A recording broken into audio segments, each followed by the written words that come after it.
Hello, I'm Colin Hanratty from hosttheworld.com, and if you're wondering where's the best place to get traditional fish and chips, what are the city's best museums, and what are the coolest neighbourhoods in the British capital, don't go anywhere, because here are 10 things you need to know about London.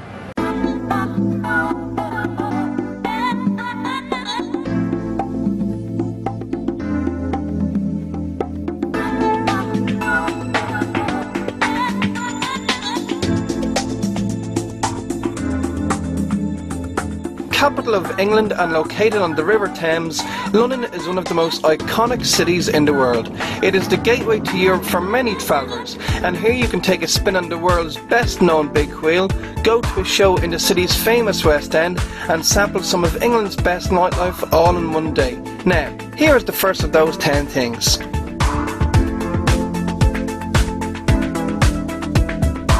With a population of 7.5 million people and covering an area of over 600 square miles, London is one of Europe's largest cities. Over 270 nationalities live in the British capital, and between them over 250 languages are spoken, more than any other city in the world.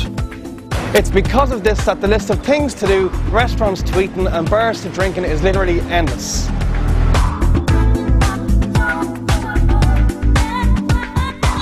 Transporting over 1 billion people around the city every year, London's Underground, which is better known as the Tube, is efficient and extremely easy to use. There are 12 lines in operation, and as many of the city's top attractions have their own stops, you will definitely need to use it at some stage during your stay. If you're going to use the Tube a lot in the one day, make sure to invest in an off-peak travel card for zones 1 and 2. They cost just over £5, and with them you can use the Tube as much as you want for the entire day. But if you're coming to London for more than one day, make sure to invest in one of these. It's an Oyster card. They work in a pay-as-you-go scheme, and you can top them up on machines at different stations. They make travelling quicker, cheaper and easier.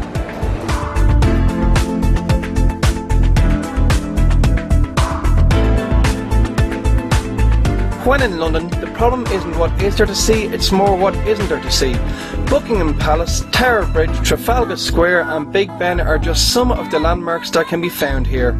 A great way to see loads of attractions in a short space of time is by going for a walk along the River Thames from here in Westminster Bridge the whole way down to Tower Bridge, which is about 45 minutes east from here. Behind me are the Houses of Parliament and Big Ben. Over there you've got London Eye, while further on down the river you'll see St Paul's Cathedral, the Gherkin Building and the Tower of London.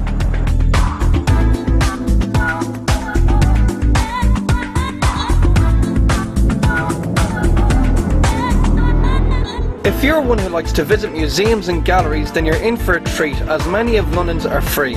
This includes the Natural History Museum and the Science Museum, which are side by side on Exhibition Road in South Kensington, and the Victoria and Albert Museum, which is just around the corner on Cromwell Road. Closer to the West End is the National Portrait Gallery behind Trafalgar Square on St Martin's Place, while actually on Trafalgar Square is the National Gallery, which contains works by Leonardo da Vinci, Rembrandt and Van Gogh. Lovers of modern art may prefer to visit the famous Tate Modern at the city's Millennium Bridge. Opened in 1753 and also free to enter is this museum here called the British Museum on Great Russell Street. It's considered by many to be the greatest museum in England, and the minute you walk through the doors into this room here called the Great Court, you can see why. It's got over 80 rooms with over 7 million artefacts. These include objects from ancient Egypt, ancient Greece and more. If the hustle and bustle of the city centre is getting a bit much and you're looking for somewhere to chill out for a couple of hours, London has loads of parks to visit. The biggest and by far the best known of all of London's parks is Hyde Park, which is here in West London. Covering 145 hectares, here you'll find lakes, ponds and fountains like the one right behind me. It's also where you'll find Speaker's Corner, a place where people come to voice their opinion on anything and everything every Sunday morning. Other parks you may want to check out are St James's Park in front of Buckingham Palace and the aptly named Green Park, which is just across the road from it. Up in North London you'll find Regent's Park, where you'll see all sorts of wildlife, and Primrose Hill, which has breathtaking views of the city.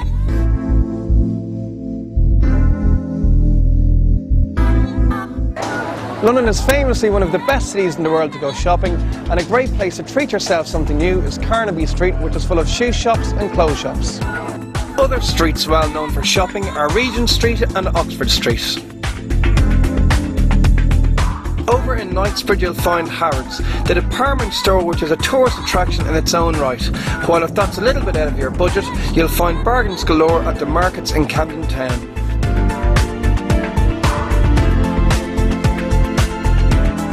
Along with all its world-class attractions, London is also home to some really cool neighbourhoods. Covent Garden, which is right in the heart of the West End, is where you'll find some trendy shops and restaurants, while neighbouring Soho is full of bars and is also the city's gay quarter.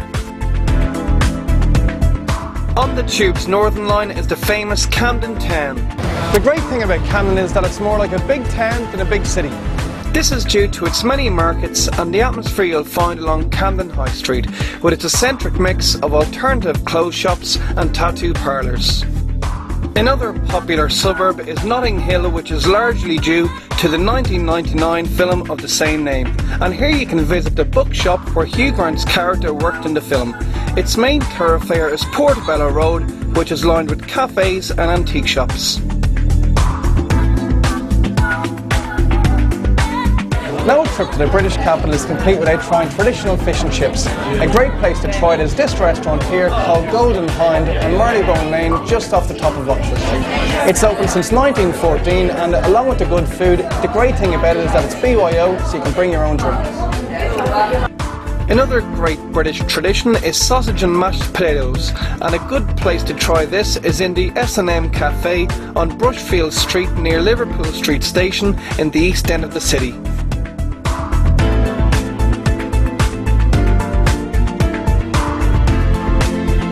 Along with Broadway in New York, London's West End is the most famous theatre district in the world, and at any given time you can go to see a musical, drama or comedy.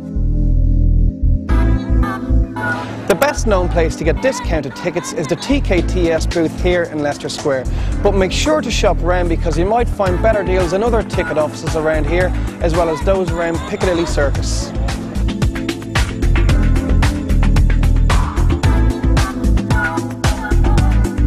While there are lots of bars around Piccadilly Circus and Soho's Old Compton Street in the West End, it's worth taking the trip east when going out at night. And one of the coolest bars in the East End is this bar here called the Big Chill Bar, which is on Dray Walk just off Brick Lane. They've got different DJs playing every night of the week, and there's always a good atmosphere here. Other bars worth checking out are Jam and Kick near the corner of Shoreditch High Street and Old Street, and Blue on Hoxton Square. So that is our 10 things you need to know about London. Hopefully you'll pick up some tips from this video. For a fact sheet on everything that's in this video, log on to www.hostelworld.com/videos, and for the best selection of hostels in London on the internet, stay on the same site.